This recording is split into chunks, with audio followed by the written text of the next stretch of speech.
Olá, Lady Devonshire. Que prazer incrível estar mais uma vez na sua presença, não é, Ladyship? Eu sei que nós já somos amigas, mas assim eu prefiro me referir à senhora da maneira correta. A sua maid já me deu um cafezinho maravilhoso, como sempre. A sua casa é um palácio da hospitalidade.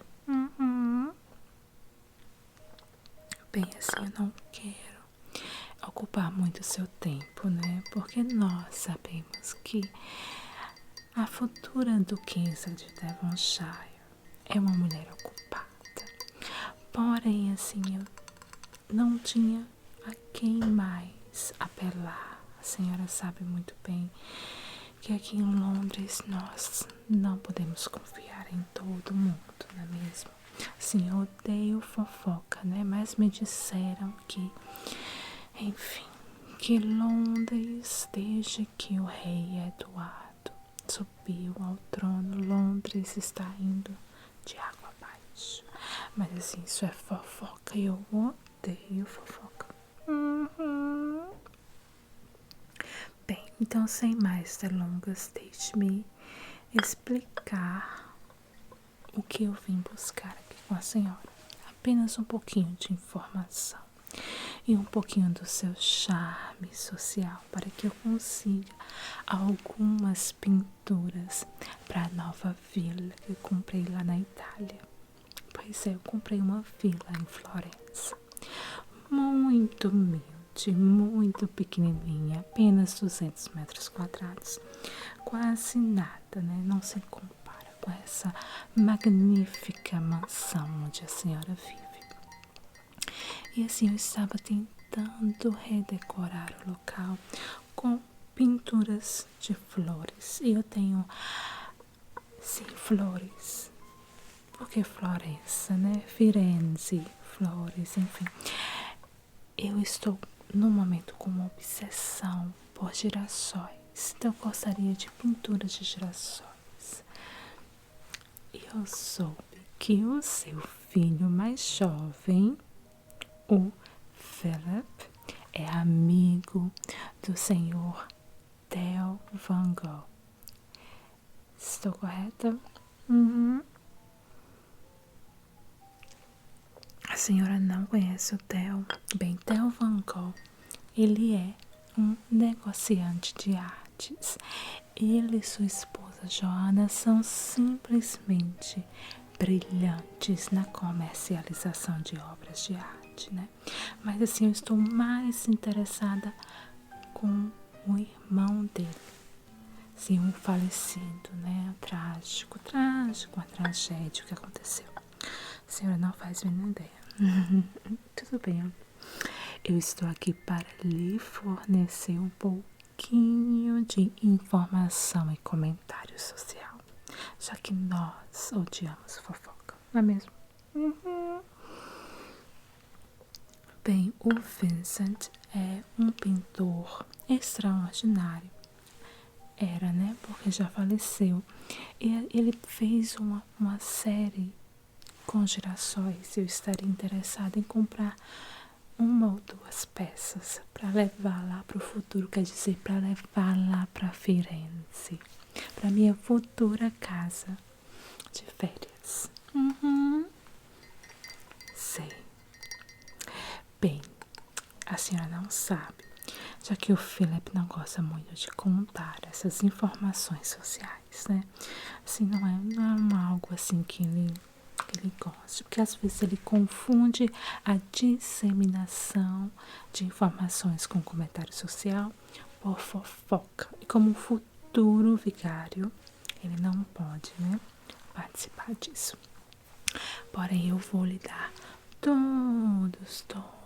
todos os detalhes sobre o Vincent, porque eu sei tudo sobre ele.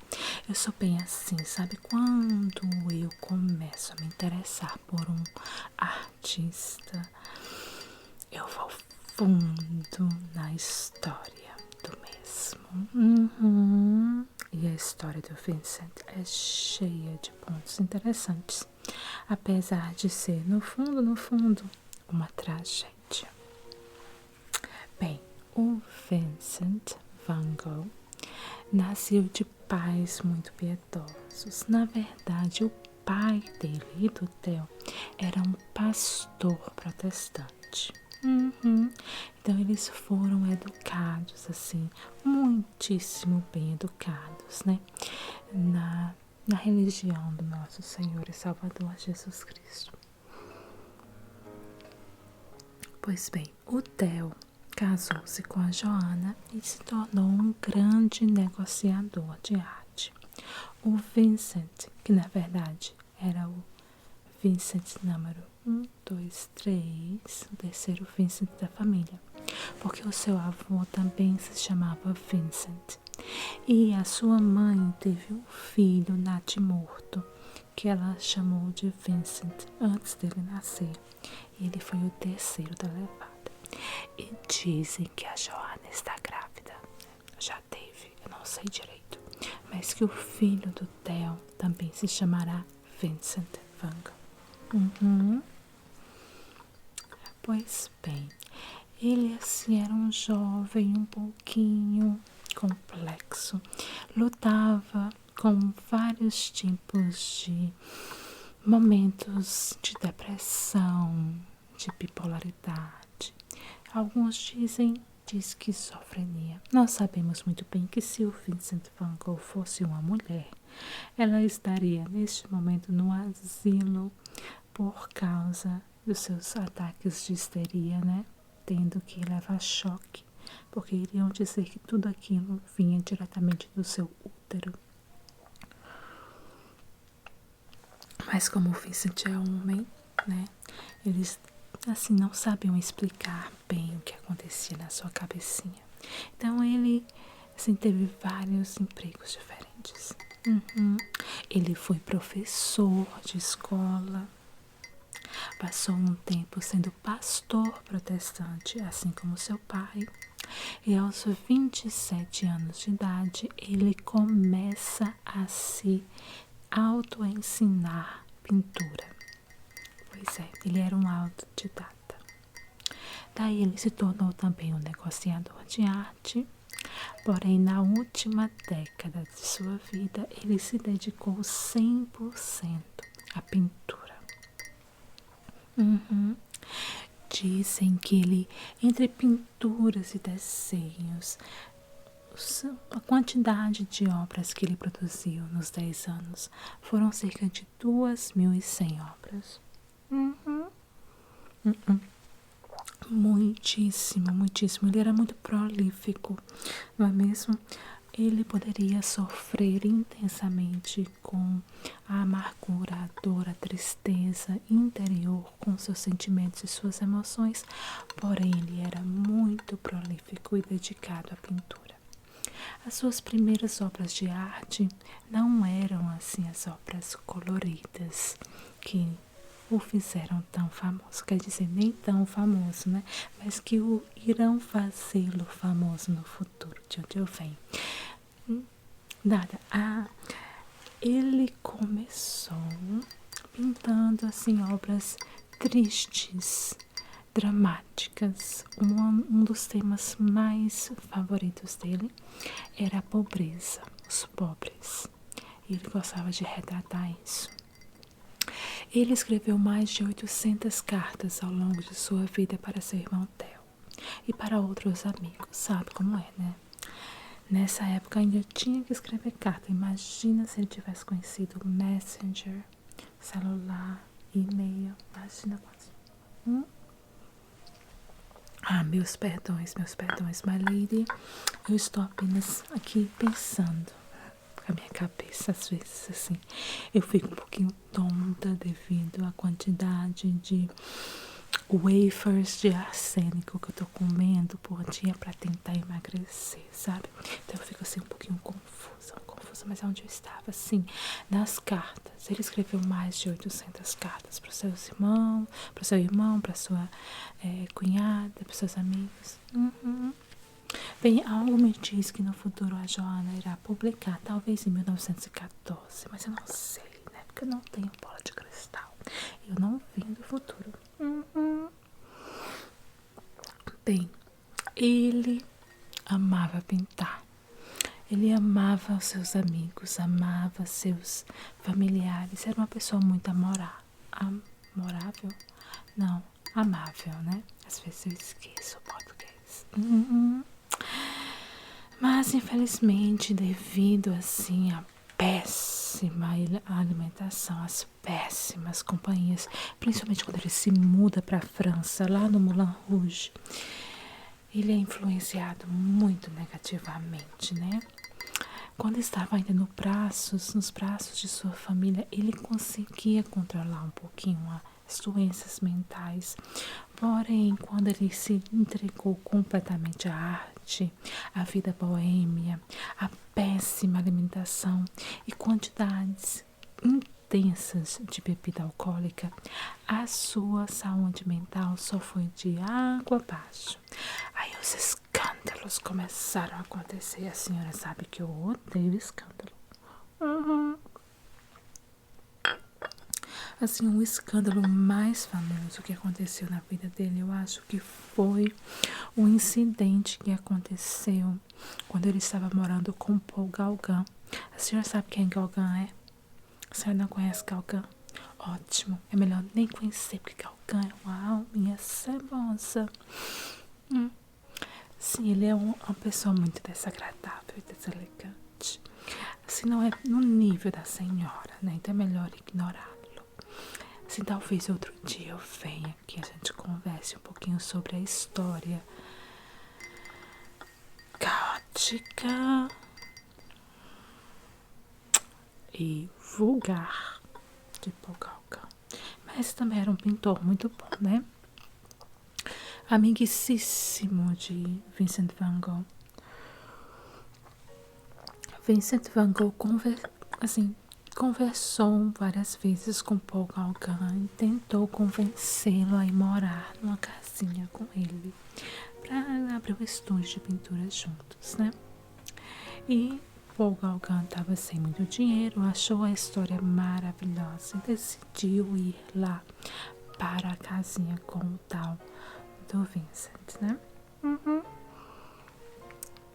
O problema foi que, para convencer o amigo, ele decidiu pintar várias obras de girassóis, pois ele encheu a casa de girassóis, pinturas de girassóis, para trazer assim uma energia positiva. E na verdade eu quero apenas uma ou duas desses girassóis, tá? Sim, sou muito atraída por ele, porque os girassóis serão assim um tema pelo qual o Vincent van Gogh será conhecido no futuro também pela sua obra Noite Estrelada, mas essas são outros detalhes. Então ele decorou a casa toda com girassóis e no começo assim foi maravilhoso, eles conseguiam se dar bem, o Vincent estava produzindo maravilhosamente bem, também o Paul Gauguin estava produzindo um pouquinho também, né?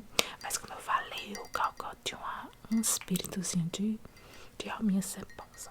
Era complicado, rapaz. Eles logo encontraram um bar, que era metade bar, metade cabaré, e os dois se apaixonaram pela mesma quenga. Digo, cortesã. Pois é, complicado, né? Dividir a casa é uma coisa, dividir a mesma cortesã é outra, completamente diferente. Mas o Paul Gauguin, ele era mais assim, atraente. Eu sabia dar o jeito de conversa com a mulher. E o Vincent não, ele tinha essa atração platônica por essa cortesã. Então ele adorava ela. Ela era a sua musa, entendeu? Certo dia ele teve um ataque violento em sua casa. Uma discussão muito séria com o Paul Gauguin. E dizem, eu não sei, eu não gosto de fofoca, mas dizem que existem várias versões para essa história. Uma versão, que é a versão, digamos, do Paul Gauguin, é que eles brigaram. Daí o Paul Gauguin decidiu sair para ir dar uma volta, esparecer. Quando ele chega, está lá os médicos e a polícia. O Vincent van Gogh tinha cortado metade da sua orelha, embalado num papelzinho de seda e mandado para a cortesã. Um presente assim que não. Poderia ser uma joia, né? Um cachorro, mas um pedaço de orelha decepado. Terrível, terrível, terrível. Mas dizem as más línguas que foi o Paul Gauguin que cortou a orelha dele. Mas eu acho que isso é apenas um rumor das pessoas que, assim como eu, não gostam muito do caráter do Paul Gauguin. Mas eu acho que foi o Vincent mesmo que cortou a sua própria orelha. Daí ele fez um famosíssimo autorretrato, né, com a orelha cortada. Daí ele vendeu sua primeira e única peça. Pois é, em vida ele apenas vendeu uma obra de arte, a senhora acredita? O homem que pintou mais de 2.100 obras apenas vende uma chatinha, uma obrinha chatinha assim, nos tons de vermelho e amarelo. Enfim, por isso que agora eu tô tentando, né, correr atrás dessas obras de gerações, porque algo em mim diz que no futuro elas serão bem recebidas. Daí o Paul Gauguin segue seu destino, que nós sabemos que será bem tempestuoso, mas quem sou eu para fofocar, né? Quem somos nós para julgar? Mas ele vai se meter em muitas outras confusões e até mesmo brigar com um padre católico. Mas isso é outra história. O Theo, então, decide que chegou o momento de colocar o Vincent numa clínica para fazer algum tipo de tratamento. E ele entra nessa clínica e começa os tratamentos e continua pintando. Ele gostava muito de ir para um campo aberto fazer suas pinturas.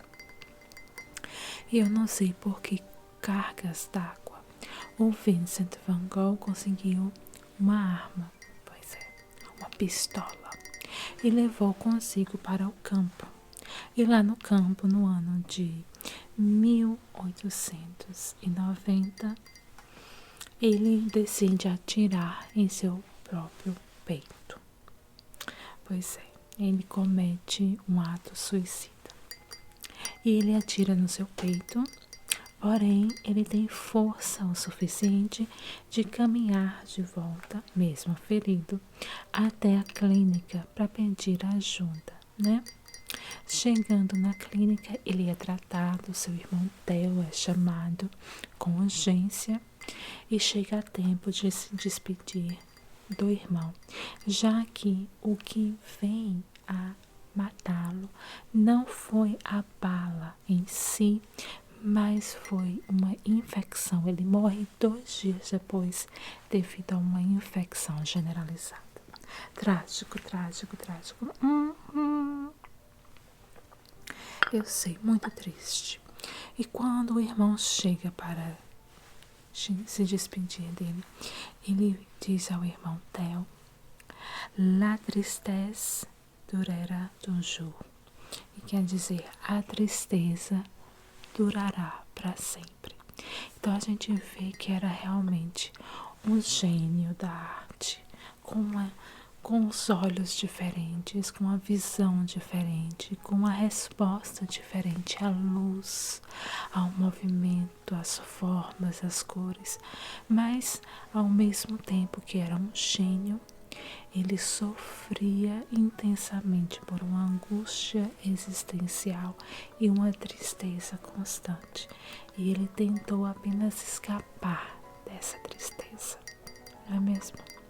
Muito, muito, muito triste. Uma pena para para o mundo perdê-lo tão cedo.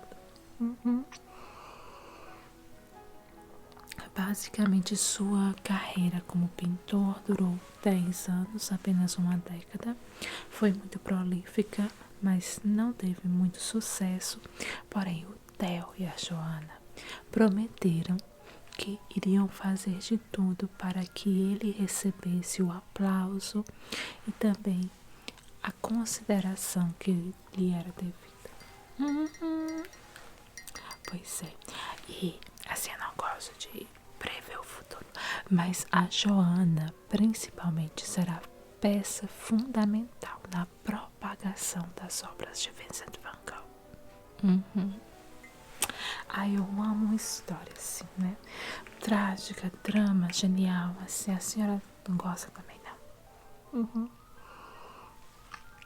Mas é claro, my lady, claro, a senhora não gosta muito de fofoca.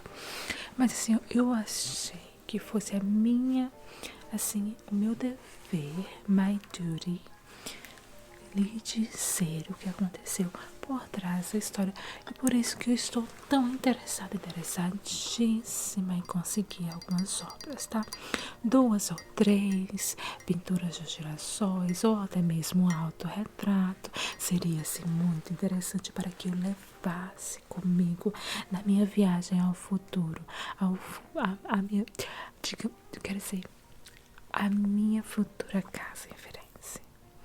Aí eu tenho certeza que essas pinturas irão me deixar uma mulher ricamente feliz, vendo assim o colorido. O que a senhora acha? Ai, eu sabia que a senhora, com a sua amorosidade, com a sua amizade, com o seu coração tão aberto a ajudar, a senhora iria colocar uma palavrinha com o seu filho Philip para que ele me dê o contato do Theo para que eu consiga pintar essas pinturas. Quer dizer, não pintar, comprar essas pinturas. Ai, muito prazer. De novo, muito obrigada pelo café. E mais importante, muito obrigada pela companhia. Senhora, sempre um anjo na terra. Muito obrigada, my lady. Foi um prazer. Espero revê-la em breve. E estarei aguardando ansiosamente uma carta sua.